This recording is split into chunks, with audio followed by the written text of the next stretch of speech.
Finally, I'm able to have full coverage crochet hairstyle today.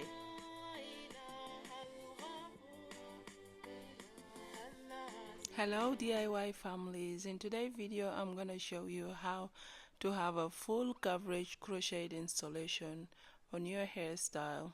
So stay tuned as I am going to explain to you how I have come with this beautiful, nice technique. I'm using a Spanish curls extension, and you can actually use any extension of your choice, whether it's human hair or synthetic hair, it doesn't matter.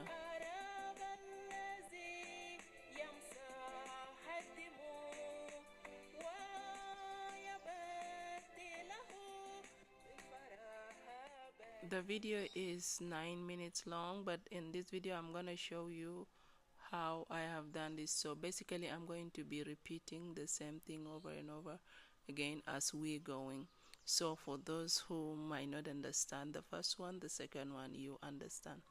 So as you can see in the video, I started feeding my extension, and basically in the normal days this is how we do. We just go add one at the root of the hair, and then another one in the middle, and then the last one at the end as you braid to finish up the braids.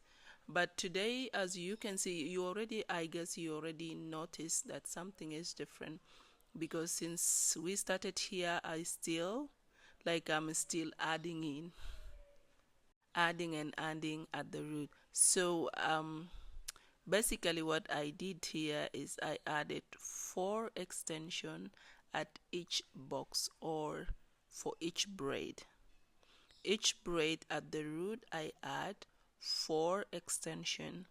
Then coming along the remaining section of the braids, I add 3 section, and then the 4th one will be at the end with the last one. Now I want you to focus on the video, and I will explain again on the second box.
As you have seen in the video, I have added more than one extension at the root. So basically I'm focusing so much at the root rather than the other part, because that's where the flawless and the full coverage come from. And this is specific ones in the front here, like the 2 or 3, the front section. I added like 6 extension at it. Yes, so it's not only also yeah, that's another important thing. It's not only about the number of the extension you're adding, but how you place it.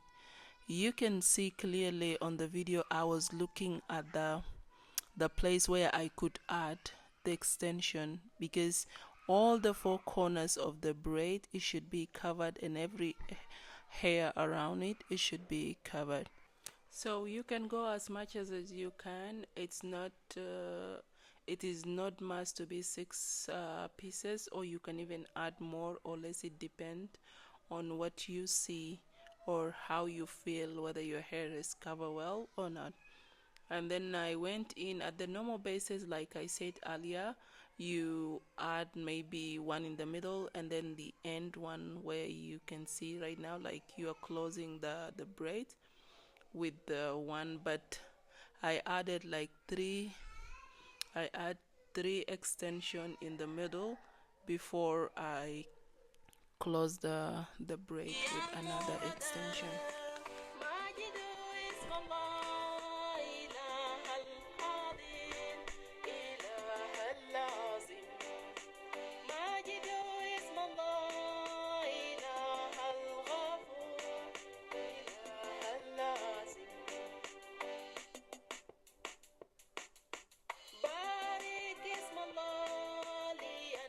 So after I am done, this is how it looked like. Look at the coverage from the root to the end. The hair is full, and that's exactly what I was looking for. So I went in to add water in it just to bring the curls back, and then I shape it. Is it shape? Yes, I shape the hair. I cut some excess part, the edges, the one that is tangling. I cut, I add water, and then I went in with my, yes, gel. I grabbed gel. Someone say, why don't you take mousse? Girl, this one is the best thing ever happened. Let me explain. Don't come to me. Don't run on my neck. Let me explain. So this gel is watery, as you can see, and it's actually revolving back the curls so nice and so good. So the good thing about this gel is that when it dries, it remains, like it doesn't move. So it holds the curls back. You can just see the magic touch. Look at that. It's looking good already. So after adding the gel, and voila, that's the final look. Look at the curls are back. Look, everything is just looking great. I hope you enjoy the video, and if you enjoy the hack, don't forget to put it in the comment section. I would be very happy to hear from you how this hack worked for you, in case if you try, and if you haven't, go and try it and let us know in the comment section if this really worked for you. Until then, stay blessed, guys, and see you next time. Bye.